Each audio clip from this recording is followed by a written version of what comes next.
कि आप सभी भाई बहनों को भी ऑनलाइन ये चांस मिला है, इसलिए कोई भी मिस ना करे किसी भी दिन।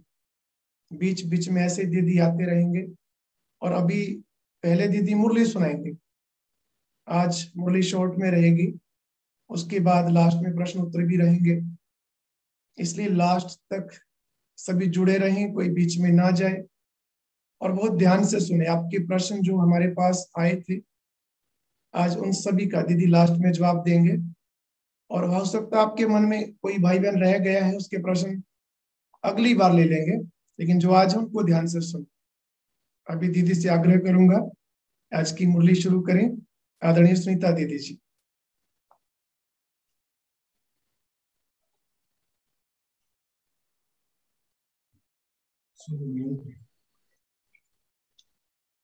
सब तक आवाज पहुंच रहा है? आ रही है दीदी? आप तक आवाज पहुंच रहा है तो एक बार हाथ हिलाइए। जी वेलकम दीदी। करेंगे नए वर्ष का। वर्ष 2022 की आप सबको बहुत बहुत मुबारक हो। बहुत दिली शुभकामना है कि भले ही आप ऑनलाइन क्लास अटेंड कर रहे हैं, लेकिन आप बहुत आगे जाएं और अच्छा पुरुषार्थ करें। कहीं भी आप उलझे नहीं, बाबा को देखें, बाबा को फॉलो करें। ये संगम युग कल्प में एक बार आता है। पूरे 5,000 वर्ष में एक बार हम सबको ये सुअवसर मिलता है कि हम डायरेक्ट भगवान से पढ़ते हैं, उसकी पालना लेते हैं। इस पालना को सब लोग नहीं पहचान पाते। कोटों में कोई, कोई में भी कोई है। आप देखो, पूरा संसार सोया हुआ है और आप सब भगवान की गोपिकाएं बाबा की मुरली सुन रहे हैं। तो आप सब बहुत भाग्यवान हैं। इस वर्ष में ऐसी नवीनता लानी है कि हम अच्छे से अच्छा पुरुषार्थ करें, कभी रुके नहीं, कभी थके नहीं, और दूसरों को ना देखकर जो संपूर्ण है उनको देखें। कभी कभी हम ना उनको देखने लगते हैं जो पढ़ाई में कमजोर हैं, ढीले हैं, कभी कभी पढ़ते हैं। ऐसे भी ढीले ढाले पुरुषार्थी होते हैं।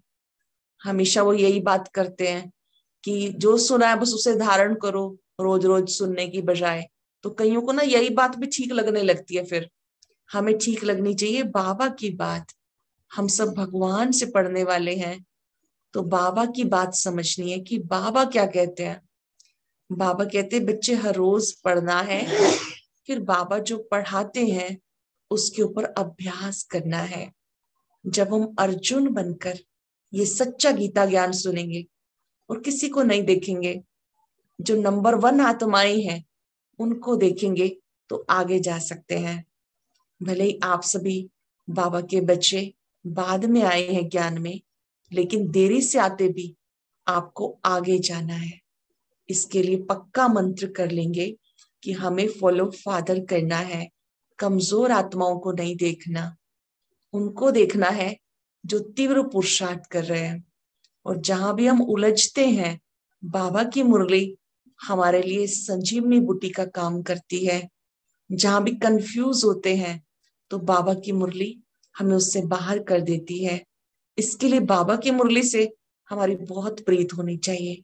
कोई भी सुनाए, हमारी एकाग्रता एक अर्जुन की भांति होनी चाहिए। हमारी एकाग्रता एक गोपिका की तरह से होनी चाहिए। हमें ये समझ के सुनना है बाबा ने जो सुनाया वो मेरे लिए। तो आज की मुरली आपको शॉर्ट में सुनाई जाएगी, ताकि हम आपस में जो ज्ञान की लेन देन है वो कर सके। जो भी हमारे मन के छोटे मोटे प्रश्न हैं उनका समाधान हो सके। सभी मुस्कुराते हुए चेहरे से बाबा को देखते हुए, बाबा को, विश्व की आत्माओं को दिल से बोल देंगे हैप्पी न्यू ईयर।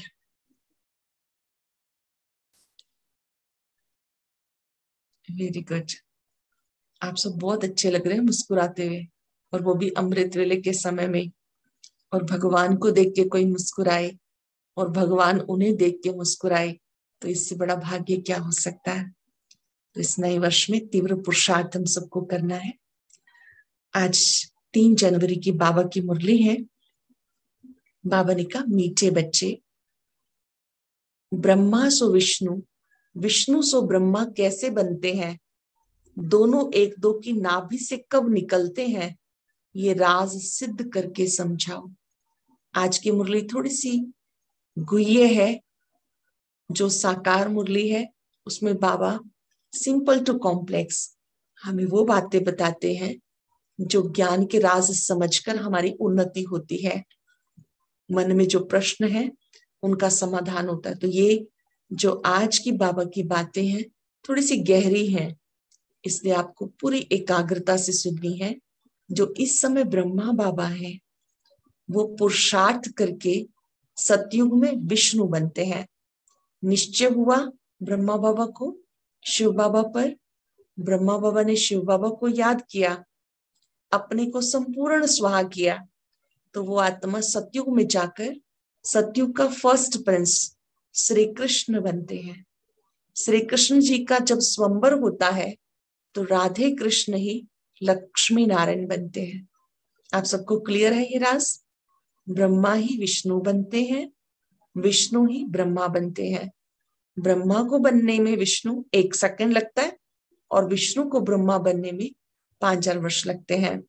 बाबा ने कहा ये राज सबको सिद्ध करके बताना है। क्वेश्चन है, कौन सी गुप्त महीन बुद्धि वाले बच्चे ही समझ सकते हैं? ऐसी कौन सी गुप्त बात है जो महीन बुद्धि वाले बच्चे ही समझ सकते हैं? बाबा ने ज्ञान के बहुत सारे राज खोले हैं। ऐसी कौन सी बात है जो महीन बुद्धि वाले बच्चे ही समझ सकते हैं? हम सबकी बड़ी माँ ये ब्रह्मा है, जिसके हम मुख्य वंशावली हैं। ये बड़ी गुप्त बात है। ब्रह्मा की बेटी है सरस्वती, वो है सबसे होशियार, गॉडेस ऑफ नॉलेज। बाबा ने ज्ञान का कलश माताओं पे रखा है, माता की लोरी गाई हुई है। हम सबको समझाएं कि विश्व में शांति कैसे हो सकती है। अब ये दूसरी गुह्य बात है। पहली थी ब्रह्मा सो विष्णु, विष्णु सो ब्रह्मा। फिर जो ब्रह्मा है वो हमारी माता है। इस मुख से हम शिव बाबा का ज्ञान सुनते हैं। तो ब्रह्मा माता भी है और प्रजापिता के नाते पिता भी है। जो ब्रह्मा की बेटी है सरस्वती, वो हम सबसे होशियार है। उसी को गॉडेस ऑफ नॉलेज, विद्या की देवी कहते हैं। विद्या की देवी को भक्ति मार्ग में सितार दिखाया हुआ है। वो जो बैंजो है ना, वो ज्ञान की वीणा का प्रतीक है। तो बाबा ने कहा कि तुम बच्चे इस राज को समझ सकते हो। हम सबकी बड़ी माँ ये ब्रह्मा है, जिसके हम मुख वंशावली हैं। ये बड़ी गुप्त बात है। ब्रह्मा की बेटी है सरस्वती, वो है सबसे होशियार, गॉडेस ऑफ नॉलेज। बाबा ने ज्ञान का कलश माताओं को दिया, माता की लोरी गाई हुई है। ये सबको समझाएं कि विश्व में शांति कैसे हो सकती है। माताएं पहले स्वयं शांत रहेंगी, अपने घर में शांति लाएंगी, फिर दूसरों को भी बताना है कि भारत श्रेष्ठाचारी कैसे बन सकता है, शांति कैसे हो सकती है। गीत है, भोलेनाथ से निराला कोई और नहीं, गोरीनाथ से निराला कोई और नहीं, बिगड़ी को बनाने वाला कोई और नहीं। ओम शांति। भक्ति मार्ग का ये गीत है। आप अगर इसे सुनेंगे तो आपको बाबा की बात अच्छे से समझ में आएगी। बिगड़ी को बनाने वाला जरूर भगवान को कहेंगे, न कि शंकर को। भोलानाथ भी शिव को कहेंगे, शंकर को नहीं। खिवैया भी शिव को कहेंगे, ना कि शंकर को, ना विष्णु को। खिवैया अथवा गॉड फादर कहने से बुद्धि निराकार की तरफ चली जाती है।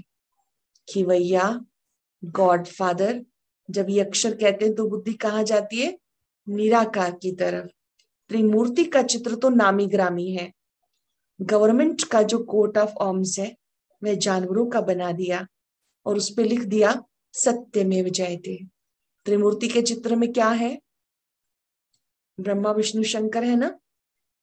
बाबा ने कहा कि भक्ति मार्ग में या वैसे कोट ऑफ आर्म्स में नीचे लिखा है सत्यमेव जयते। आपका कोट ऑफ आर्म्स है त्रिमूर्ति का चित्र। जानवरों के साथ कोई अर्थ निकलता नहीं।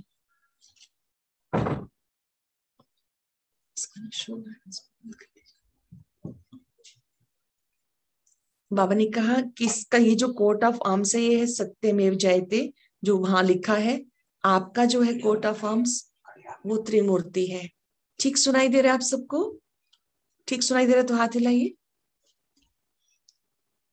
गवर्नमेंट के कोट ऑफ आर्म्स की मोहर होती है। जो भी बड़ी बड़ी राजधानियां हैं सबके कोट ऑफ आर्म्स है। भारत में त्रिमूर्ति मशहूर है, ब्रह्मा विष्णु शंकर। उसमें शिव का चित्र गुम कर दिया क्योंकि उनकी नॉलेज ही नहीं। गॉड फादर कहने से बुद्धि निराकार की तरफ चली जाएगी। जब कहते गॉड फादर, अब हमारी बुद्धि में कौन सा चित्र बनता है? ये वाला बाबा, ज्योति बिंदु बाबा, जिससे बहुत सारी किरणें निकल रही है और पूरे विश्व को वो प्रकाश दे रहा है। और वो दे रहा है जो स्वतः प्रकाशित है, जो स्वयं सर्वशक्तिवान है।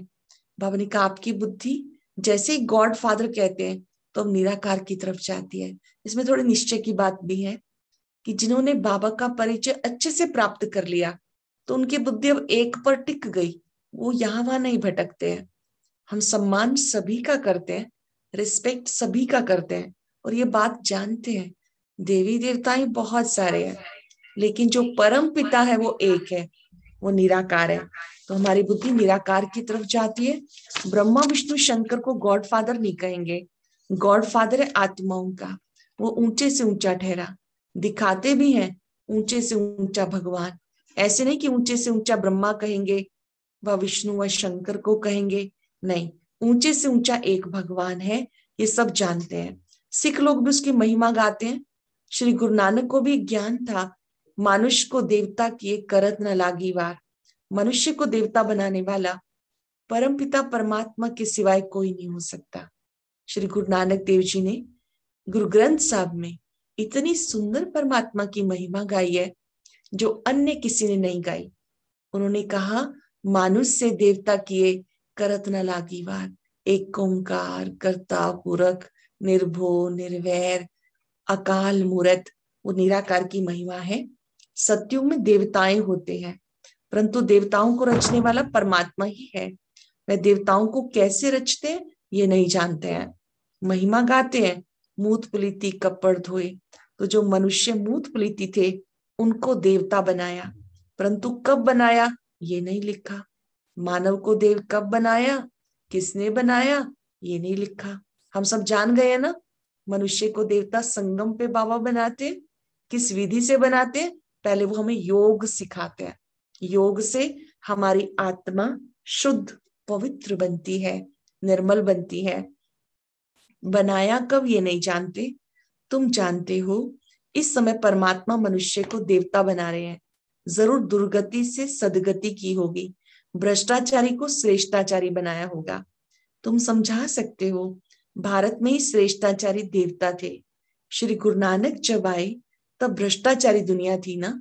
तभी तो गाते हैं लक्ष्मी नारायण आदि के चित्र तो रहते हैं ना जिनके साथ इनकी कंपटीशन होती है। गुरु गोविंद सिंह का जन्म बड़े धूमधाम से मनाते हैं। सिख धर्म का रचयिता है, खुद कहते भगवान निराकार है, निरंकारी है। भगवान कैसा है? निराकार है, ज्योति स्वरूप है, निरंकारी है। आकर मनुष्य को पतित से पावन देवता बनाते हैं। श्री कृष्ण मनुष्य को देवता नहीं बना सकते। गीता में भी है मैं तुम्हें राजयोग सिखा के श्रेष्ठाचारी महाराजा महारानी बनाता हूं। भगवान योग सिखा के क्या बनाते हैं? श्रेष्ठाचारी महाराजा महारानी। आप क्या बनना चाहते हैं? महाराजा महारानी, राजा रानी, साहूकार प्रजा, दास दासियां, उनके भी दास दासियां। बहुत सारी सीट्स वेकेंट है। आपको क्या बनना है? क्या बनना है? महाराजा महारानी। Very good. पतित पावन गॉड फादर को कहेंगे, वो जरूर आएंगे भ्रष्टाचारी दुनिया में। उनको कहते हैं आकर पावन बनाओ। श्रेष्ठाचारी बनाने वाला निराकार ऊंचे से ऊंचा बाप है। अपनी बुद्धि को टिका ले। ऊंचे से ऊंचा एक बाप है जो श्रेष्ठाचारी बनाते हैं। वो कितना ऊंचा है? ब्रह्मा विष्णु शंकर, ये हुई रचना परम पिता परमात्मा की। जिसका चित्र तो है नहीं। अब बाबा समझाते, विष्णु की नाभि से ब्रह्मा निकला, फिर ब्रह्मा की नाभि से विष्णु कैसे निकलेंगे? क्योंकि ब्रह्मा सो विष्णु, विष्णु सो ब्रह्मा बनते हैं। ब्रह्मा द्वारा स्थापना, फिर ब्रह्मा सरस्वती दूसरे जन्म में विष्णु के दो रूप लक्ष्मी नारायण बन पालना करते हैं। तो ब्रह्मा सरस्वती सो लक्ष्मी नारायण। ब्रह्मा कहेंगे हम सो विष्णु के दो रूप लक्ष्मी नारायण बनते हैं।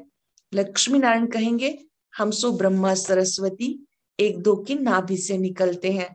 हम सो देवता, हम सो क्षत्रिय, हम सो वैश्य शूद्र बने। ये राज है। ब्रह्मा विष्णु बनते हैं, ऐसे हम ब्राह्मण, पहले हम सो देवता, फिर क्षत्रिय, फिर वैश्य, फिर शूद्र बनते हैं। हम सो का अर्थ है कि हम ही थे। इसमें निश्चय बहुत काम करता है। जो ब्राह्मण है उन्हीं के ही ये 5 स्वरूप है। 5 स्वरूप देखे हैं ना? नहीं देखे हैं तो आज देखना। 5 स्वरूप ब्राह्मणों के कौन कौन से हैं। एक हमारा निराकारी रूप है कि हम ज्योति बिंदु आत्मा है। फिर निराकार आत्मा जब ऊपर से नीचे आती है तो देव स्वरूप में आती है, हम देवता थे। फिर उसके बाद द्वापर में आए तो हमारा पूज्य स्वरूप, जिसमें दूसरों की मनोकामनाएं पूर्ण करने के लिए भक्ति मार्ग में कहीं पर दुर्गा के रूप में, कहीं गणेश के रूप में, कहीं हनुमान के रूप में, ये हमारा पूज्य रूप है। फिर उसके बाद धीरे धीरे हम फिर ब्राह्मण बनते हैं। संगम पर ब्राह्मण ही फरिश्ता बनते हैं। फरिश्ता सो देवता। तो इसका अर्थ हुआ हम ब्राह्मण सो फरिश्ता, फरिश्ता सो देवता, देवता सो पूज्य, पूज्य से फिर ब्राह्मण, फिर ब्राह्मण से फिर फरिश्ता, फिर देवता। ये निराकार आत्मा ही भिन्न भिन्न स्वरूप धारण करती है। क्लियर? सबको पता है? जिनको क्लियर है 5 स्वरूप वो इस तरह से कीजिए। जी, आपकी वॉइस तो नहीं आएगी पर आपके भाव सब स्पष्ट हो जाएंगे। क्लियर है? नहीं तो आप देखेंगे आज 5 स्वरूप कौन कौन से हैं और अनुभव करेंगे। जिसमें आपको आनंद आए उसमें टिकेंगे। जैसे कईयों को निराकारी रूप अच्छा लगता है, कईयों को फरिश्ता रूप अच्छा लगता है, कईयों को ब्राह्मण रूप अच्छा लगता है। जैसे ही ब्राह्मण कहते हैं तो वो कल्प वृक्ष की जड़ों में बाबा के साथ बैठ जाते हैं। कईयों को फरिश्ता अच्छा लगता है, हर बोझ बाबा को देकर हल्के हो जाना। बाबा ने कहा हम सो देवता, क्षत्रिय, वैश्य, शूद्र हम ही बनते हैं। ये समझने की बातें हैं। बाबा ने समझाया जिस ब्रह्मा के तन में मैंने प्रवेश किया उनके पूरे 84 जन्म हुए। बाकी कोई रथ आदि की बात नहीं, वो सब झूठ है। इस संगम के समय का किसी को पता नहीं। मनुष्यों को घोर अंधकार में डाल दिया। कलयुग की आयु लाखों वर्ष कह दी, सतयुग की आयु इतनी। ऐसी ऐसी बातें सुनकर सब अंधकार में आ गए। बाबा कहते मैं उन बच्चों के सम्मुख होता हूँ जो मुझे पहचानते हैं, बाकी तो मुझे पहचानते ही नहीं। वह समझेंगे भी नहीं कि ये कौन है। कोई बड़ी सभा में जाओ तो वो समझेंगे थोड़ा ही, तुम्हारे में भी मुश्किल समझते हैं, घड़ी घड़ी भूल जाते हैं। ये बड़े से बड़ी हाईएस्ट अथॉरिटी है। ब्रह्मा बाबा के तन से शिव बाबा पढ़ाते हैं। वो थोड़े बच्चे जो उनको पहचानते हैं, नहीं तो जो साकार है वो दिखाई देता है, जो सम्मुख है वो बुद्धि में बैठ जाता है। हमारी बुद्धि में निराकार ज्योति बिंदु बाबा रहना चाहिए, वो हमें पढ़ाते हैं। बाबा ने कहा मैं तो बच्चों के सम्मुख होता हूँ, बच्चों को पढ़ाता हूँ। बच्चे घड़ी घड़ी मुझे भूल जाते हैं। ये बड़े से बड़ी हाईएस्ट अथॉरिटी है। पोप का देखो कितना रिगार्ड रखते हैं। पोप कौन है? वो क्रिश्चियन घराने का है। यह अंतिम जन्म, क्राइस्ट के समय से पुनर्जन्म लेते, अब तमो प्रधान अवस्था में है। सब पतित है, एक दो को दुख देते रहते हैं। बाबा कहते ये भी बना बनाया खेल है। तो ऊंचे से ऊंचा निराकार भगवान, फिर ब्रह्मा विष्णु शंकर, ब्रह्मा द्वारा स्थापना, जिससे स्थापना होती उन्हीं से पालना होगी। तो इन ब्रह्मा सरस्वती को फिर लक्ष्मी नारायण बनना है। जो हमारे मम्मा बाबा हैं ब्रह्मा सरस्वती, वो क्या बनते हैं? श्री लक्ष्मी श्री नारायण। लक्ष्मी नारायण ही आकर ब्रह्मा सरस्वती बने हैं। प्रजापिता की यह मुख्य वंशावली। श्री कृष्ण को प्रजापिता नहीं कहेंगे, इनका नाम ही प्रजापिता ब्रह्मा है। ब्रह्मा द्वारा जरूर ब्राह्मण चाहिए। अब ब्रह्मा बाबा की वंशावली ब्रह्मा मुख से जिन्होंने ज्ञान सुना और बच्चे बन गए, तो हम सब है मुख वंशावली ब्राह्मण। हमारा जन्म अलौकिक जन्म है। ब्राह्मणों को द्विज कहते हैं ना, द्विज माना जिनका दूसरा जन्म हुआ। तो हम सब इस समय द्विज हैं, जिन्हें ब्राह्मण कहते हैं। बाबा कहते हैं मैं ब्रह्मा को एडॉप्ट करता हूँ, मुझे उनको ही ब्रह्मा बनाना है जो पूरे 84 जन्म भोग अब अंतिम जन्म में है। ब्रह्मा तो एक ही होगा, ये अपने जन्मों को नहीं जानते, तो जैसे ब्रह्मा को बैठ के समझाते तो जरूर ब्राह्मण भी होंगे। भूल जाते हैं ना, ये 84 जन्मों की कहानी हम भूल जाते हैं। बाबा को आकर हम सबको याद दिलाना पड़ता है। क्या याद दिलाना पड़ता है? कि आपने कैसे कैसे 84 जन्म लिए। अच्छा हुआ कि हम सब भूल गए। अगर वो सारी चीजें हमें याद रहती, संगम पर तो बाबा याद दिला रहे हैं, दिव्य बुद्धि से याद दिला रहे हैं। अगर हमें वो हर जन्म में सब कुछ याद रहता तो जीवन का आनंद ही ना रहता। तो जैसे याद करना गुण है, तो भूल जाना भी गुण है। तो बाबा को आकर स्मृतियां दिलानी पड़ती हैं। बहुत सारी बातें भूल जाने में फायदा होता है। कल आपने क्या क्या सब्जियां खाई, पूरे दिन में क्या क्या हुआ, बहुत सारी चीजों को भुलाने में फायदा है। अगर वो सारा कुछ हमारी मेमोरी में रहे तो फिर जीने का जो सुख है, आनंद है, वो अनुभव नहीं होगा। तो बाबा को हमारे 84 बर्थ याद दिलाने पड़ते हैं कि आप देवता थे, अभी आप ब्राह्मण हो। ब्राह्मण है ब्रह्मा मुख वंशावली, ये अडॉप्टेड चिल्ड्रन है। प्रजापिता के जरूर मुख वंशावली होंगे, ये समझने की बातें हैं। खुद समझते हैं, समझाते हैं। मुझे बहुत जन्मों के अंत में आना होता। सतयुग में पहले ये लक्ष्मी नारायण थे, जरूर इन्होंने 84 जन्म लिए, औरों के जरूर कम होंगे। ब्रह्मा सरस्वती सो विष्णु युगल बनेगा। तो ये समझने की बातें हैं। पहले पहले निश्चय चाहिए, ये नॉलेज शिव बाबा हम सबको दे रहे हैं। पक्का निश्चय है? किस किस को पक्का निश्चय है? हाथ खड़ा करें। ये पढ़ाई किसकी है? शिव बाबा हम सबको पढ़ाते हैं। गॉड फादर, हम गॉडली स्टूडेंट है, गॉड से पढ़ते हैं। हमें बहुत खुशी और नशा होना चाहिए, मैं गॉडली स्टूडेंट हूँ, गॉड मुझे पढ़ाते हैं। पहले पहले निश्चय चाहिए कि ये नॉलेज निराकार शिव बाबा हम सबको दे रहे हैं। अच्छा, फिर गाते आप ही पूज्य आप ही पुजारी। भक्ति मार्ग में पुजारी हैं, ज्ञान मार्ग में पूज्य हैं। विष्णु के 2 रूप बरोबर पूज्य थे। फिर ब्रह्मा ही पुजारी बन विष्णु की पूजा करते थे। कहते हम सो पुजारी थे विष्णु की, हम सो पूज्य बन रहा हूं तत्व। ब्रह्मा बाबा को भी बहुत नशा है कि मैं बन रहा हूं, अब तो ये आत्मा संपूर्ण बन गई। ब्रह्मा ही विष्णु बनते हैं। बाबा कहते जैसे मैं बनता हूं ना, ऐसे आप बच्चे भी बनते हो। इसको गुह्यत गुह्य बात कहा जाता है। ब्रह्मा कहाँ से आया, विष्णु कहाँ गया, ये तुम जानते हो। विष्णु के 2 रूप लक्ष्मी नारायण को 84 जन्म पूरे कर अंत में पतित बनना है। डायनेस्टी ही पतित हो तब मैं आके स्थापना करूं, सब धर्मों को खलास कर दूं, फिर से सहज राजयोग सिखाकर श्रेष्ठाचारी देवी देवता धर्म की स्थापना कर बाकी जो भ्रष्टाचारी धर्म है उनका विनाश कराता हूँ। राम राज्य में दूसरा कोई धर्म होता नहीं, अभी सब धर्म है। भारत का असली धर्म है नहीं, वो फिर से स्थापन हो रहा है। चित्र भी है, असली धर्म है हम सबका आदि सनातन देवी देवता धर्म, फिर से स्थापन हो रहा है। त्रिमूर्ति के ऊपर शिव है, ब्रह्मा सरस्वती सो लक्ष्मी नारायण, वही राधे कृष्ण थे। राधे कृष्ण की अपनी राजधानी थी, तो बाबा का जो राधे कृष्ण है वही जाकर लक्ष्मी नारायण बनते।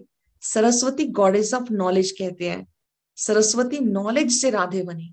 ध्यान से समझने वाली बात, सरस्वती भी राधे कैसी बनी, ईश्वरीय ज्ञान से, ज्ञान को धारण किया तब जाकर के वो सरस्वती बनी और भविष्य में राधे बनी।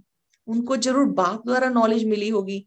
सरस्वती ब्रह्मा की बेटी है, प्रजापिता ब्रह्मा है, तो जगदम्बा भी चाहिए।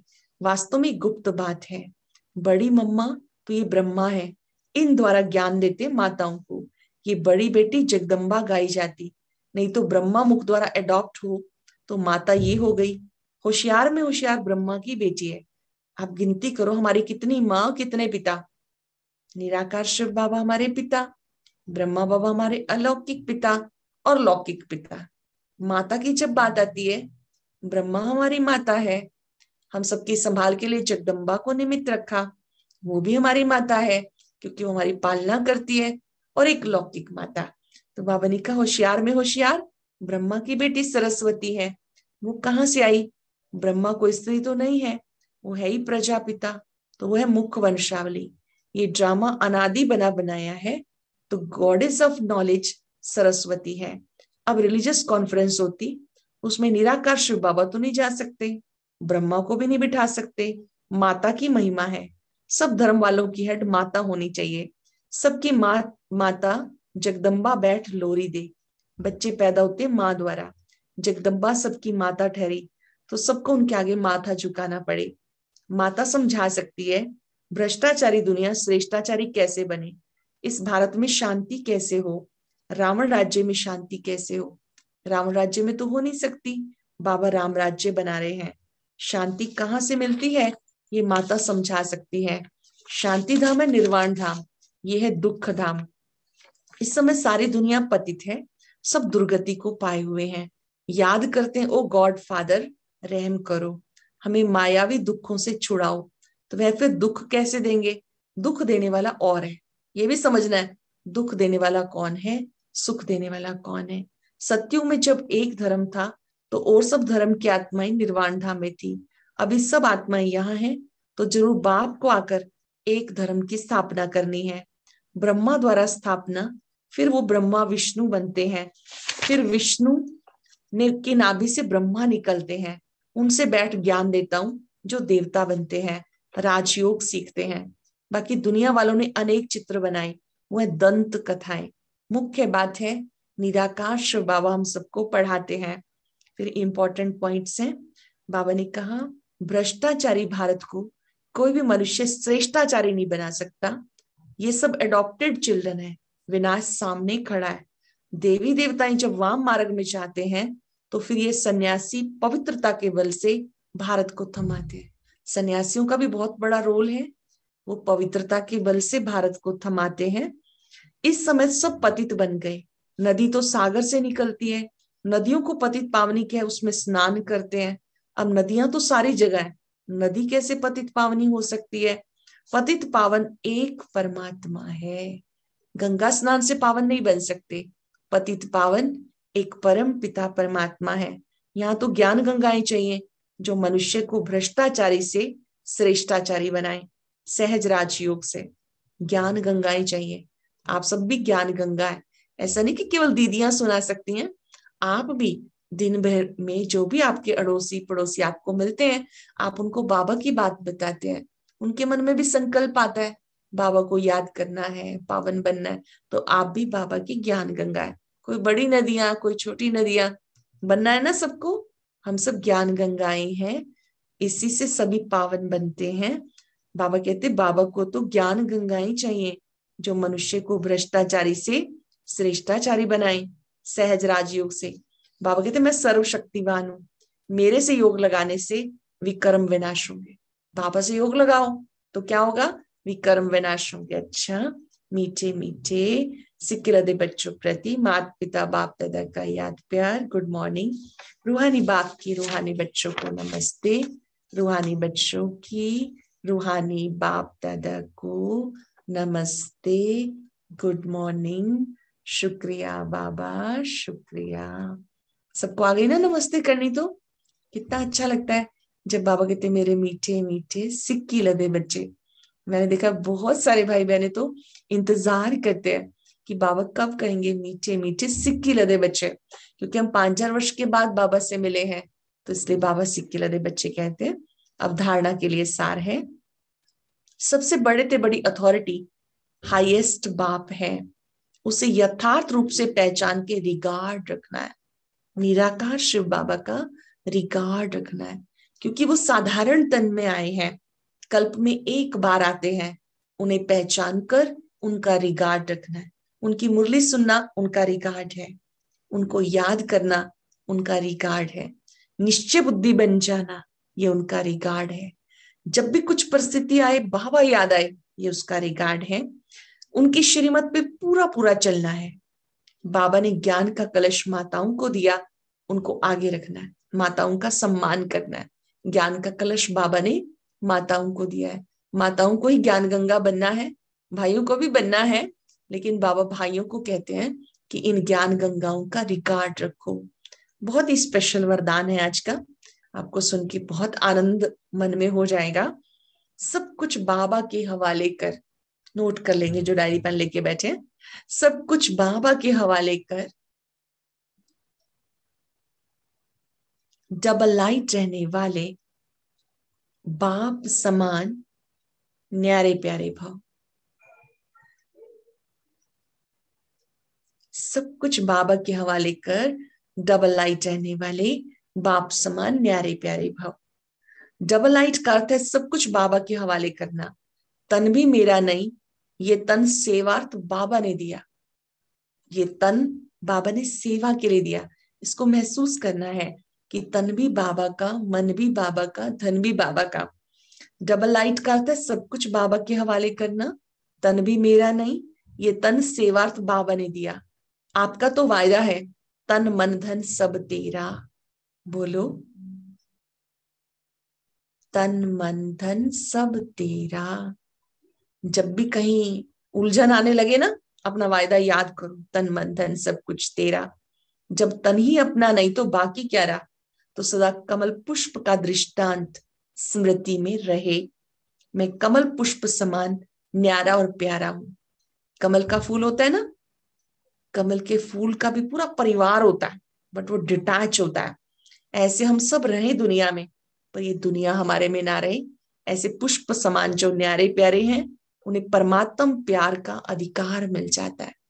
अब यहाँ डबल लाइट का अर्थ ये नहीं है कि हम अपना कर्तव्य नहीं करेंगे, अपनी अपनी जिम्मेवारियां नहीं, ऐसा नहीं।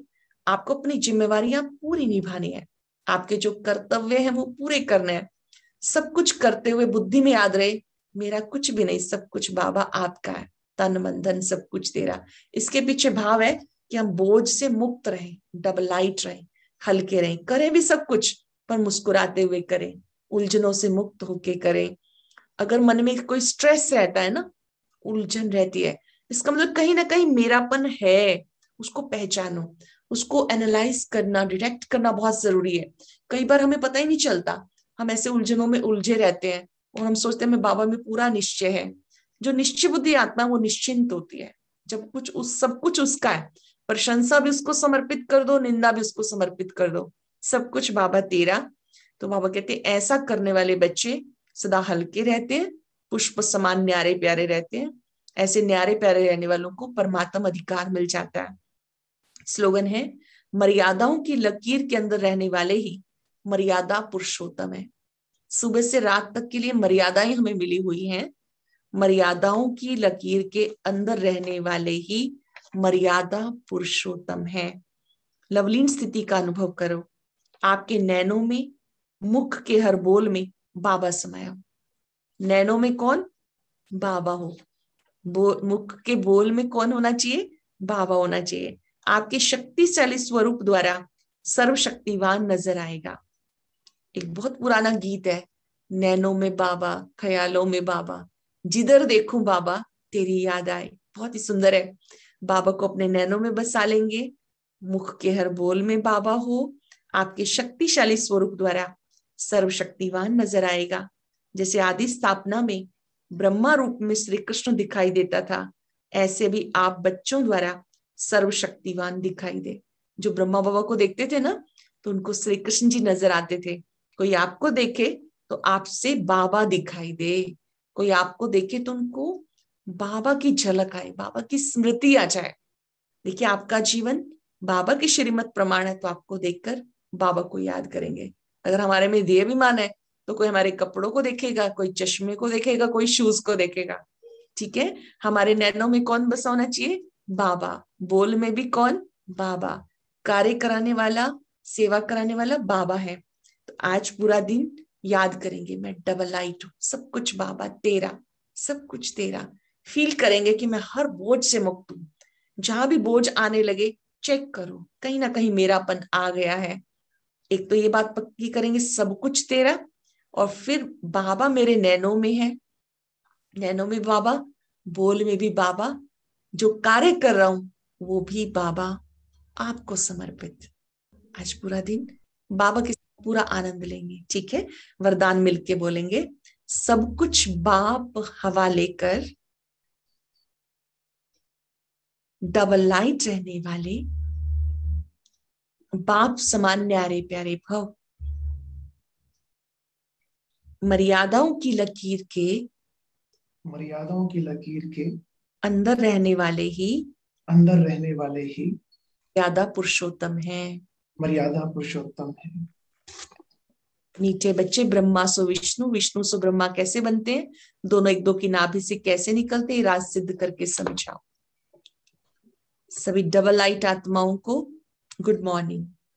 गुड मॉर्निंग दीदी, बहुत बहुत धन्यवाद। आपने इतनी गहरी मूल्य को इतना सहज रूप से स्पष्ट किया, और अभी सभी भाई बहन इंतजार कर रहे हैं कि जो कल से वो प्रश्न कर रहे हैं जी उनका जवाब दीदी क्या देंगे। दीदी शुरू करें पहला प्रश्न। दीदी सबसे पहला प्रश्न ये आजकल का सर्दियों के हिसाब से पूछा हुआ है। कहते हैं कि 5 बजे की मुरली है दीदी, क्या बिना स्नान किए सुनना चाहिए? क्या सुन सकते हैं? बड़ा ही रोचक प्रश्न है आपका। हम सब प्रभु प्रिय आत्माएं हैं, और हम सब ने बाबा को परम शिक्षक के रूप में, और हम खुद गॉडली स्टूडेंट हैं। तो मुरली का जो सही आनंद है ना, वो पूरी अच्छी तरह से तैयार होकर, जिन्हें बैच मिला हुआ है बैच भी लगाकर, डायरी पेन हाथ में लेकर बैठे और पूरी तैयारी के साथ नहा धो के अगर हम सुनते हैं तो बहुत बहुत अच्छा है। हाँ, पर किसी को कोई तकलीफ है, वो इतनी जल्दी नहीं कर सकता स्नान, तो कोई बात नहीं, उसमें बाबा भी कुछ नहीं कहेगा। लेकिन आलस के वश हम ऐसे ही सुने, वो शोभा नहीं देता। मुरली का जो आनंद है वो उस स्थान को छोड़ दे जहां पूरी रात सोए। अगर आप वहीं पर बैठे बैठे सुनेंगे ना, तो नींद आ जाएगी, आलस आ जाएगा। आप एक ऐसे स्थान पर बैठो, भले ही वो साफ स्वच्छ हो, आप चाहे सोफा पे बैठ सकते हैं, चेयर पे बैठ सकते हैं, जहां पर मान लीजिए घर में कोई ड्राइंग रूम है ऐसा, या पर आपके घर में मेडिटेशन रूम है, वहां बैठ करके हम बाबा की मुरली पूरी तैयारी के साथ नहा धो के ही सुने तो बहुत अच्छा है। पहला नंबर तो वो है। हाँ, अगर किसी को कोई मजबूरी है, वो नहीं नहा सकते, तो फिर वो अच्छे से हाथ मुंह धो के उस तरह से बैठ सकते हैं, लेकिन वो मजबूरी वाली बात है। मुरली का सुख लेना है तो नहा धो के ही बैठना है। दीदी अगला प्रश्न है, किसी भाई ने पूछा है कि हम गृहस्थ में रहते हैं, ज्ञान में चल रहे हैं, हम कोशिश करते हैं, पूरी कोशिश करते हैं कि बाहर का खाना अवॉइड करें, ज्यादातर समय सात्विक ही खाते हैं, ज्यादातर समय, हमेशा नहीं, परंतु परिस्थिति अनुसार हर जगह अवॉइड नहीं कर पाते। कुछ ऐसे रिश्ते होते हैं जहां थोड़ा सा झिझक फील होती है कि अगर हमने मना किया ये नाराज होंगे, तो इस स्थिति में हम क्या करें दीदी? जिनका भी ये प्रश्न है उनको लगता है बाबा से बहुत प्यार है, और उन्होंने बाबा की श्रीमत को समझा है, क्योंकि जैसा अन्न वैसा मन होता है। तो ये ना हमारी अपनी प्रोटेक्शन है। हेल्थ वाइज भी बहुत अच्छा है।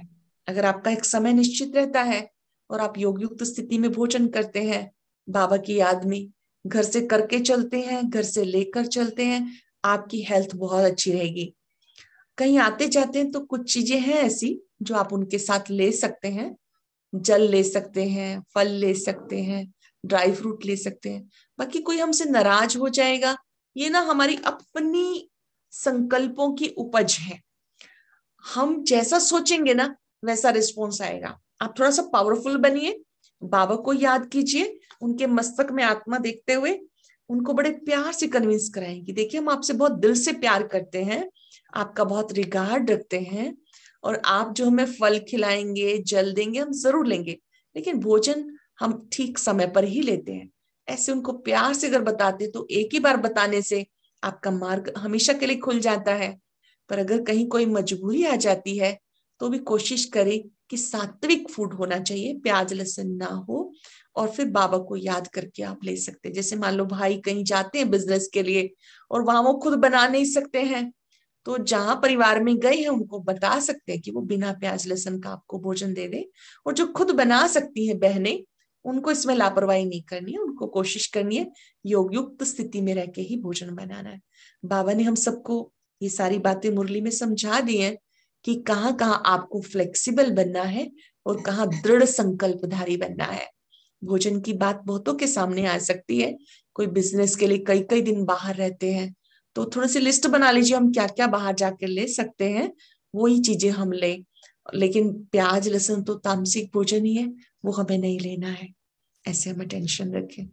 कोई नाराज हो जाएगा इस चक्कर में मत जाइए, आप उनको प्यार से बताएंगे तो रूहानी स्नेह में वो ताकत है कि लोग आपको सैल्यूट करेंगे। मैंने देखा है, करते हैं कि अरे आप लोग इतना कर सकते हैं, हम जो आपकी मदद कर सकते हैं आप हमें बताइए, हम आपका नियम क्यों तोड़वाएं। ऐसे उनको बहुतों को बहुत अच्छा लगता है कि ये लोग परिवारों में रहते इतने अच्छे नियम पालन कर रहे हैं, वो स्वीकार भी करते हैं। कोई 1% रिजिड भी हो सकता है, तो ऐसे में आप पर्सनल मुलाकात करके पूछ सकते हैं, फोन पे बात करके पूछ सकते हैं, किसी की कोई विशेष परिस्थिति हो सकती है, तो ऐसे में फिर बाबा की याद में रह के उसको दृष्टि देके हम ले सकते हैं। दीदी ये तो हुआ किसी मजबूर आत्मा का प्रश्न जो अभी हम सुन रहे थे, लेकिन कुछ ऐसे हैं जिनको कोई मजबूरी नहीं है, पर मिठाई को देख के ना वो रह नहीं पाते, उनका दिल करता है खा लें, क्या करें, वो उनके लिए क्या सोल्यूशन? अब ये वाली बात सुन के ना बहुतों के चेहरे पे मुस्कुराहट आ गई है, तो इससे पता चल रहा है कि कभी कभी ऐसा हो जाता है उनके साथ कि देख करके खाने का मन कर जाता है। देखिए कि हमें क्यों नहीं खाना, पहले हमें ये स्पष्ट होना चाहिए। अगर हमें ये बात समझ में आ गई कि ये परमात्म आदेश है और जैसा अन्न वैसा मन होता है, और वो जो बनी हुई मिठाई है वो कैसे कैसे बनी, अगर आप एक बार बनते देख लेंगे ना, एक बार कैसे वो बनाते हैं, बनाने वाले की स्थिति क्या होती है, वहां क्या चल रहा होता है, आपका कभी मन नहीं करेगा। आप कोशिश करें बाबा की याद में घर में बनाएं, और अपने उसमें भी अवेकनिंग पे दूसरे चैनल्स पे भी ये चीज बताई जाती है कि कैसे आपको बनानी है मिठाइयाँ आदि, आपको मिल जाएंगी उसकी पूरी विधि भी। आप खुद बनाइए बाबा की याद में।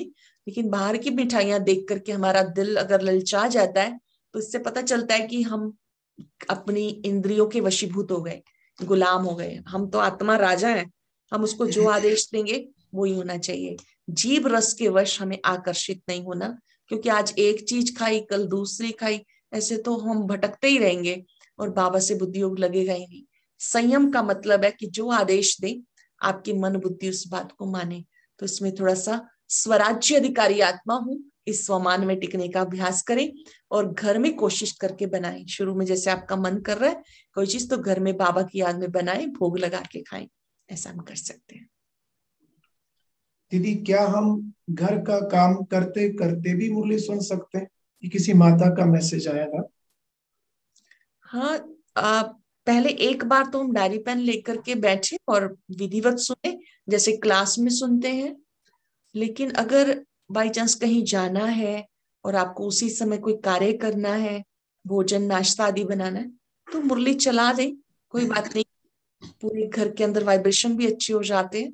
फिर दिन में टाइम निकाल के बैठ करके पूरी सुने, क्योंकि कर्म करते जब हम सुनते हैं तो पूरी मुरली पे टेंशन नहीं जाता है। तो ऐसे समय पे कोशिश करें कि दिन में भी बैठ करके पूरी मुरली प्यार से सुन ले। सुबह मुरली चला के आप कार्य कर सकते हैं, कोई दिक्कत नहीं है। जी दीदी, आपका मतलब सुबह एक बार जरूर सुननी है, उस समय अगर बिजी हैं तो चलाते हुए और काम करते हुए सुनते रहें। और हम्म, अगर ऐसा कुछ होता है तो दिन में फिर बैठ के एक बार जरूर सुने अच्छी तरह से, पूरी स्टूडेंट। मुरली। जी दीदी, एक कोई बहन है पूछ रहे हैं कि हमारा एक छोटा बच्चा है, कभी कभी अमृत वेले के समय ही उठ जाता है, उस वक्त हम उसको सुलाते सुलाते मन ही मन बाबा को याद करते हैं, तो ये भी क्या हमारा जमा होता है? आप योग युक्त रहेंगे तो वो जल्दी से सो जाएगा, आपका टाइम ज्यादा नहीं लेगा। अब वो कार्य भी करना ही है आपको, आराम से कीजिए बाबा की याद में, उसके मस्तक में भी आत्मा देखते हुए बाबा से किरणें लेके उसको दे। लेकिन आपका तो याद का चार्ट जमा ही हो रहा है, क्योंकि आप याद में वो कार्य कर रहे हैं। अगर आप उसको छोड़ देंगे वो रोता रहेगा, तो योग में भी आपको उसकी याद आती रहेगी। तो बाबा ने ऐसा योग नहीं सिखाया। कभी योग के टाइम कोई आवश्यक कार्य कोई आ जाता है तो सहयोग भी योग होता है। आप योग कर रहे हैं और घर में कोई बुजुर्ग है, वो बेचारा करहा रहा है, मुझे पानी दे दो, दवाई दे दो, आप उन्हें नहीं दे रहे हो तो वो अच्छी बात नहीं है। उस समय वो सहयोग करना भी योग होता है। हम योग युक्त स्थिति में कार्य कर सकते हैं और उतना ही टाइम थोड़ा सा आगे बढ़ा लें। मान लीजिए 10 मिनट बीच में ऐसा कुछ हो गया तो 10 मिनट एक्स्ट्रा बैठ जाइए, लेकिन सहयोग भी एक योग होता है। दीदी जैसे कई बहनें होती हैं, नई नई शादी हुई है तो नए परिवार में जाते हैं, पर वो ज्ञान से कनेक्शन उनका हो गया है। वो पूछते हैं कि हम तो ज्ञान में आ गए, परंतु घर वाले कोई भी ज्ञान को समझते नहीं, झगड़ा करते हैं कि आपने नहीं जाना। और वो दुखी भी होते हैं, कहते हैं जब आप इसको छोड़ेंगे हम तब खुश होंगे, नहीं तो बस नाराजगी रहेगी हमेशा के लिए। तो क्या उनके लिए बाबा को छोड़ दें उनकी खुशी के लिए, या श्रीमत का पालन करें? देखिए, वो अपनी जगह ठीक है, आप अपनी जगह ठीक है। आपने भगवान को पहचाना है और वो लोग हैं जिन्होंने भगवान को नहीं पहचाना। अगर आप ध्यान से सुनिएगा, ज्ञान की बातों को अपने जीवन में आप उतारते हैं और आपके अंदर बदलाव आ जाता है, आपकी कुछ आदतें जो उन्हें अच्छी नहीं लगती उनमें वो चेंज देखते हैं, तो आपको कभी रोकेंगे नहीं। हाँ, उनको जब तक ज्ञान समझ में नहीं आया वो कोई ना कोई बाधा आपके लिए खड़ी कर सकते हैं। आपको निराश नहीं होना, आपको उनको धन्यवाद करना है और उन चीजों को प्यार से फेस करना है। जब हम ज्ञान में चलते हैं तो सबसे पहले लोग हमारा उपहास उड़ाते हैं, मजाक बनाते हैं, धीरे धीरे वो टोंट कसते हैं। फिर भी आप स्टेबल रहते हैं तो फिर वो आपसे पूछते हैं आपको यहाँ पे क्या मिला। तो आप उस स्टेज तक पहुंचे, तब तक आपको वेट करनी होगी। आप अपने अंदर से लगन पक्की रखिए और बाबा की याद से उनको गुड वाइब्रेशन दीजिए जो आपको मना करते हैं। और आपने अंदर से उनके लिए अच्छा सोचना है कि ये हमारे लिए बहुत अच्छे हमारे सहयोगी हैं जो मेरी भगवान से प्रीत बढ़ा रहे हैं। भगवान को छोड़ देना मतलब निश्चय की कमी। ना तो भगवान को छोड़ना है ना परिवार को छोड़ना है। बाबा ने ये भी नहीं सिखाया कि आप अपने परिवार को छोड़ दो या पति को छोड़ दो। नहीं, वो जो भी है उनको सहयोगी बनाओ। कल हमारे पास एक बहन आई थी मिलने के लिए, कहती मैं 3 साल तक अकेली ज्ञान में चलती रही। मैंने बाबा को बोला कि बाबा, ये मेरा जो लौकिक जीवन साथी है इसको सहयोगी बनाओ। कहती मैं बाबा की याद में ना हमेशा ये दृश्य बनाती थी, हम इकट्ठे जा रहे हैं सेंटर पर, सेवा कर रहे हैं, हम इकट्ठे बाबा मिलन कर रहे हैं। कहते वो विजन बनाते बनाते आज इतने अच्छे उसके युगल सहयोगी हैं कि वो यहाँ भी साथ में आए हुए थे। और उन्होंने कहा कि मुझे अब इतना अच्छा लगता है बाबा की सेवा करना कि वो अपनी युगल से भी आगे हैं। उनको बेहद की सेवाएं करना अच्छा लगता, कभी कहीं कभी कहीं। कहते हैं हमारे दिल में बस एक ही लगन है कि अब बाबा को प्रत्यक्ष करना है। 3 साल उसने भी तो इंतजार की ना। और मैंने तो ऐसी ऐसी गोपिकाएं देखी हैं जो 20-20 साल तक भी इंतजार में लगी रहती हैं, बट बाबा को नहीं छोड़ती हैं। हम भगवान को क्यों छोड़ दें? एक जन्म के लिए यहाँ पर हमें निभाने, सब कुछ निभाना है। भगवान के साथ तो 84 जन्मों का साथ है हमारा। तो ये आपके निश्चय की परख है, डोंट वरी। जो हमें तंग करते हैं उनके साथ हमारे हिसाब है, फिर भी हमें उनको एक चीज हमेशा देते रहना है और वो है गुड विशेष। दिल से शुभ भावनाएं, शुभकामनाएं, दुआएं और प्यार, निस्वार्थ प्यार। आत्मिक रूप से देखते हुए सोचो, ये आत्मा आज नहीं तो कल सहयोगी जरूर बनेगी। मुझे पूरा विश्वास है ये देव कुल की आत्मा है। और जब वो सोए होते हैं आपने उनके लिए सोचना है, हे देव कुल की आत्मा, शिव बाबा को पहचानो, बाबा के कार्य में मददगार बनो। बाबा हमारे लिए आए हैं, आप बहुत अच्छे हो, आप बहुत अच्छे हो। ये दिल से बोलना है। कई बार हम दिमाग से तो बोल रहे होते हैं, दिमाग कहता है ये नहीं बदलने वाले, ये तो शराब पीते हैं तो ठीक नहीं होने वाले, ये तो मदद करेंगे ही नहीं, ये तो सेंटर जाएंगे ही नहीं। तो ये नेगेटिव फाइल्स हमारी क्रिएट नहीं होनी चाहिए। क्लियर? हिम्मतवान बनिए, निश्चय बुद्धि बनिए, देखो बाबा क्या कमाल करता है। इतनी दूर से हमारे लिए आया, कुछ तो करता ही है ना वो। कुछ नहीं मतलब सब कुछ ही करता है। आप जो उसे सौंप देते हैं वो सब कुछ करता है, वो सबको सहयोगी बना देगा। लेकिन उनको बनाएगा जो निश्चय बुद्धि आत्मा है। अगर हमें डगमगा रहे हैं, हाय कोई कुछ कह ना दे, परिवार वाले कुछ ना बोल दें, मायके में कुछ ना बोल दें, ससुराल में कुछ ना बोल दें, तो बाबा को ही मैं छोड़ दूं, ऐसे नहीं। ना छिपना है, ना डरना है, बस बाबा को याद करके उसकी मदद को लेना है। वो असंभव को संभव कर देगा, मुश्किल को आसान कर देगा। दीदी हमने भी नोट किया है कि कुछ बहनों के जैसे फोन आते हैं ऐसे ही प्रश्न लेकर के, हम्म। ये अपनी कई बार कमजोरी होती है। मैंने जैसे उनका चार्ट पूछा, वो कहते हैं विघ्न आते हैं, परिवार समस्या कर रहा है कि भाई नहीं जाना, वो करना। जब अच्छी तरह चार्ट चेक किया ना, मैंने पूछा कि अमृत वेला कितने बजे करते हैं, कहते कभी कभी मिस हो जाता है, 4:30 उठते हैं। फिर मैंने कहा मुरली कब, कहते हैं कभी कभी मिस हो जाती है क्योंकि बिजी होते हैं। कुल मिला के अगर ये सब चीज सेट हो जाए, हाँ, जैसे अभी आपने कहा, तो बाबा जरूर मदद करते। मत करेगा। दीदी, अगला प्रश्न है कि ज्ञान में आने के बाद मोटी मोटी धारणाएं तो हम कर लेते हैं, जैसे पवित्रता भी है, सवेरे उठकर अमृत वेला भी करते हैं, ये तो हम पास हो गए इसमें।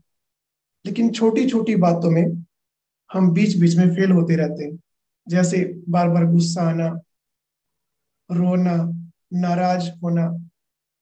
इसका क्या कारण है, और निवारण भी साथ में पूछा।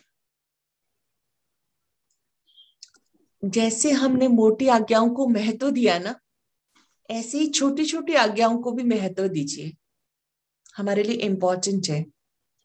जब आपको गुस्सा आता है ना, एक बार मिरर के सामने जाओ। कहाँ जाएंगे? दर्पण देखते हैं ना, तैयार होते हैं। जब गुस्सा है ना, तब जाना। आपको लगेगा अरे भाई इतना भयंकर हूं मैं, कैसा लग रहा हूं मैं। आप तुरंत ठीक हो जाएंगे।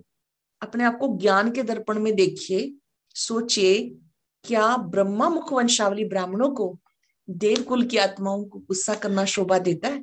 खुद से खुद बात करो, क्या मेरे लिए उचित है? क्या मुझे ऐसा करना चाहिए? मैं भगवान का बच्चा हूं। जब आप खुद से खुद बात करेंगे ना, तो आपको लगेगा कि चीजें ठीक नहीं है। अभी तक ना हमारे किसी कोने में, जहन में कहीं ये बात है कि इतना तो चलता ही है, सारे कौन सा ज्ञानी योगी बन गए, कभी कभी तो इनको भी आ ही जाता होगा जो हमें ज्ञान सुनाते हैं। ऐसे करके हम अपने आप को ढीला ढाला सा कर देते हैं। जितना बड़ी आज्ञाओं को महत्व दिया है, इतना ही छोटी छोटी आज्ञाओं को महत्व देना है, कि मुझे शांत रहना है, एकदम रिएक्ट नहीं करना, और क्रोध मुक्त रहना है। और अगर ऐसी गलती हो जाए, तुरंत बाबा के सामने बैठो, बाबा को पत्र लिखो, बाबा से क्षमा लो। अगर हम इन छोटी छोटी चीजों के अधीन रहे, तो हम संपूर्णता की मंजिल को कैसे पाएंगे? पहले आप खुद समझे कि ये चीज मेरे लिए अच्छी नहीं है, और उसके लिए कुछ दिनों का व्रत ले ले। जैसे अभी 18 जनवरी समीप है, कि 18 जनवरी तक मुझे अधिकतर साइलेंस में रहना है, आवश्यकता पड़ने पे बोलना है। बिल्कुल मौन नहीं कहा जा रहा, आवश्यकता पड़ने पर बोलना है। जब संयमित बोल होते हैं, तो धीरे धीरे साइलेंस के बल से हम क्रोध पर विजय पा लेते हैं। ये तो छोटी सी मतलब क्रोध की बात है, और भी बहुत सारी आज्ञाएं हैं जिनको हम कई बार इतना महत्व नहीं देते। जैसे आलसी बने रहते हैं, टाइम वेस्ट करते रहते हैं, पर वो बोझ तो चढ़ता रहता है ना। बाबा ने कभी एक मुरली में कहा कि बच्चे लीकेज बहुत सारी है। छोटी छोटी आज्ञाएं जब हम नहीं मानते, तो वो लीकेज होती रहती है, जिससे आत्मा कमजोर बन जाती है। जैसे कि हम दुख देते नहीं है, पर दुख ले लेते हैं, है ना। दुख देना नहीं है इसमें पास है, पर कोई दुखी करे तो हम हो ही जाते हैं। भूल जाते हैं कि भगवान की आज्ञा है, ना दुख दो ना दुख लो। ऐसे अमृत वेले उठ तो जाते हैं, पर विधिवत बैठना है ये याद नहीं रहता। कैसे बैठना है वो बाबा ने श्रीमत बताई है। अब कई रजाई में बैठ के अमृत वेला करते हैं, और वो 3 मिनट बैठते बैठते ना धीरे धीरे रजाई में ही खिसक जाएंगे, और फिर अच्छी सी नींद आ जाएगी। फिर कई घंटों के बाद उठेंगे, तो आधी तो आज्ञा पालन की हमने कि गुड मॉर्निंग कर ली, पर आधी तो मिस हो गई कि विधिवत बैठो। तो ऐसे जो आज्ञाएं बाबा ने दी हैं, उनकी इंपॉर्टेंस को समझना है, और उनको फॉलो करने से जो खुशी होती है ना, आपको ऐसे लगेगा जैसे हम उड़ रहे हैं, अतीन्द्रिय सुख में है, आनंद आ रहा है, दुनिया में कुछ भी हो रहा है, आपको लगेगा कि हमारी तो दुनिया ही नहीं है, संगम युग नया युग है, और जीने का आनंद आ गया। क्लियर? जी दीदी। दीदी लास्ट अभी 2 प्रश्न रहे हुए हैं। उनमें पहला है, अभी संगम पर हम जिन आत्माओं को ज्ञान सुनाते, योग कमेंट्री द्वारा शक्ति भरते, और जैसे अभी आपने मुरली सुनाई, क्या ये भी हमारा कार्मिक अकाउंट बन रहा है? क्या ये हमारे साथ चलेगा सतयुग में भी? ये तो सेवा है ना, आप इसको सेवा भाव से करें। ऐसा करने से आप उनकी पालना के निमित्त बनते हैं, और आप ब्लेसिंग्स अर्न करते हैं। ये तो पुण्य है। हमें इसके लिए तो प्रयासरत रहना चाहिए कि हम अधिक से अधिक करें, सहयोगी बने। बाकी इससे मदद मिलती है हमारे पुरुषार्थ में। जैसे आपका मनन चिंतन अच्छा हो जाएगा, आपका योग अच्छा हो जाएगा। तो इसलिए ये तो संगम युग पर हमें चांस लेना ही चाहिए कि हम दूसरों की मदद करें, उनको कोर्स कराएं, मुरली सुनाएं। अगर मान लीजिए आपने जैसे भी मुरली सुन ली, आप एक्सपेरिमेंट करो कि दिन में किसी एक को भी आपने मुरली पढ़ के सुनाई ना, तो आपका योग अच्छा हो जाएगा। यहाँ पे एक बहन की ना हर रोज मुरली सुनने के लिए आती थी, उसकी ड्यूटी लगाई कि एक गीता पाठशाला में आपको मुरली सुनानी है। तो मैंने 1 वीक के बाद पूछा आपको कैसा लग रहा है, कहते अब ना योग लगाना नहीं पड़ता, अब अपने आप लगता रहता है। कहते मैं मुरली से पहले बाबा का आह्वान करती हूँ, बाबा आओ आप ही सुनाओ। भले उस क्लास में केवल 10 आत्माएं रोज सुन रही हैं, पर जो सुनाने वाला उसकी अवस्था भी अच्छी हो गई और सुनने वालों को भी आनंद मिल गया। ठीक है दीदी, लास्ट प्रश्न हम सबके लिए ही है। किसी ने पूछा है इस जनवरी मास के लिए कोई स्पेशल ऐसा अभ्यास जिससे केवल ये वर्ष ही नहीं हमारा पूरा ही जीवन निर्विघ्न हो जाए, कोई ऐसा पुरुषार्थ की विधि दीदी बता दीजिए। जनवरी मास हमारे लिए तपस्या मास है। आपको 5 मिनट भी टाइम मिलता है ना, तो आप बाबा की याद में बैठो और अपने में शक्ति भरो और सबको शक्ति का दान दो। ये 2022 है ना, इसमें 2 बार 2-2 आता है। 2 में देते रहना है, बस देते रहना है, किससे लेने की इच्छा नहीं करनी। स्नेह दो, सहयोग दो, निस्वार्थ प्यार दो, मदद करो। जैसे किसी कोई चीज ठीक नहीं है ना, तो हमारे बहुत संकल्प चलते हैं, अब आप ठीक करने में मदद दो। ठीक है, जब आप देने का भाव रखेंगे ना, तो देते रहने से हमारी मनसा स्थिति बहुत अच्छी बन जाती है। जो मनसा सेवा है ये बहुत अच्छा प्रयोग है, अपने प्रति भी दूसरों के प्रति भी ये निरंतर करते रहना है। इससे आपकी उन्नति होती रहेगी। और कहीं पर भी कोई चीजें हमारी ठीक नहीं है, उसको ठीक करने के लिए तत्पर रहना है, अपना सैंपल सामने रखना है। जैसे एक बहन ने सुनाया कि उसके बड़े संकल्प चलते थे, जब घर में उनकी माताजी सफाई नहीं रखती थी। तो कहती मैंने ना एक बात सोची कि मैं रोज इतना सोचती हूँ, मैं ना इनकी मदद करूंगी, मुझे देनी है, बस मदद देनी है, ये बिखेरेंगे मैं उसको ठीक करूंगी। मैंने कहा अब कैसा लग रहा है, कहते अब करते करते ना इतना अच्छा लग रहा है कि मैंने सहयोग देना है। तो सहयोग भी एक योग होता है।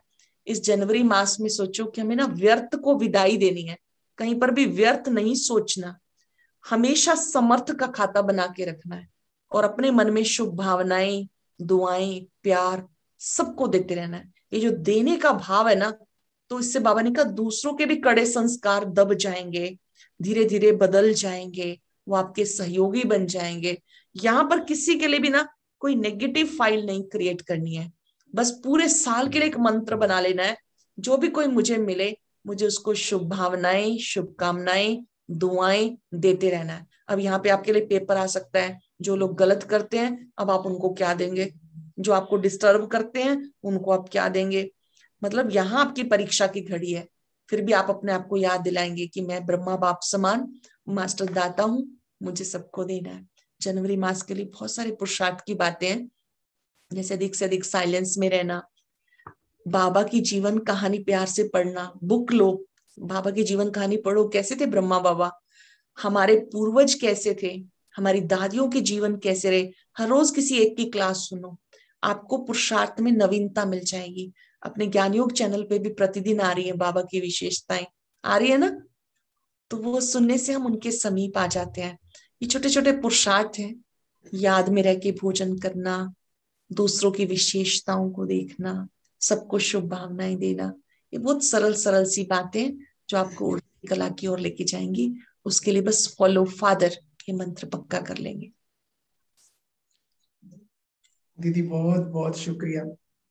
कितने थोड़े से टाइम में आपने इतने प्रश्नों का जवाब इतना सहज और स्पष्ट किया। प्रश्न भले थोड़े भाई बहनों के थे, पर मुझे लगता है इसका फायदा सभी को होने वाला है। जी, बहुत अच्छा लगा दीदी। 1 मिनट सप्तमी। योग करें सभी, जी 1 मिनट दीदी। पावरफुल योग करते हैं, सब एकाग्र हो जाएंगे, अपने मस्तक में अपने सत्य स्वरूप को देखेंगे।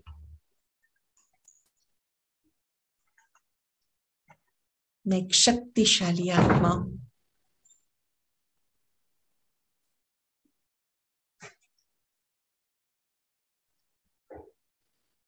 ज्ञान सूर्य बाबा की किरणें मुझ पर निरंतर पड़ रही हैं।